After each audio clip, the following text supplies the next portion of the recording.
નમસ્કાર દર્શક મિત્રો. રાજ્યસભાના સભાપતિ મહોદય અને ભારતના ઉપરાષ્ટ્રપતિ શ્રીમાન ધનખડે રાજીનામું આપ્યું એટલે ઉપરાષ્ટ્રપતિની ચૂંટણી એ રાજીનામું સ્વીકૃત થવાથી જગ્યા ખાલી પડી અને નિશ્ચિત બની.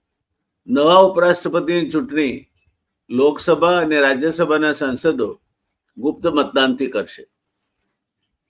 આ માટેની ગતિવિધિઓ પૂર જોશમાં ચાલી રહી છે. ચૂંટણી પંચે આ માટે જરૂરી સૂચના જાહેર કરી દીધી છે.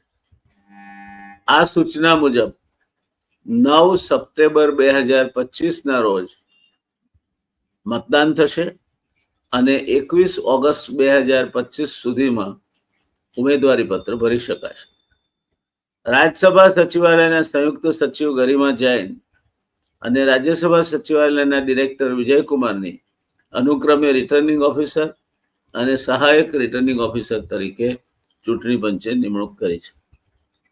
લોકસભા અને રાજ્યસભામાં બીજેપી અને સાથી પક્ષો પાસે સ્પષ્ટ બહુમત હોવાથી રાષ્ટ્રપતિ તરીકે તેમના જ ઉમેદવાર ચૂંટાશે. દોસ્તો, કોણ હશે નવા ઉપરાષ્ટ્રપતિ? થાવરચંદ ગેહલોત, વસુંધરા રાજે, રાજનાથ સિંહ કે પછી બીજું જ કોઈ? રાહ જોઈએ. ત્યાં સુધી આપના દોસ્ત ડોક્ટર જયનારાયણ વ્યાસને રજા આપશો. ધન્યવાદ.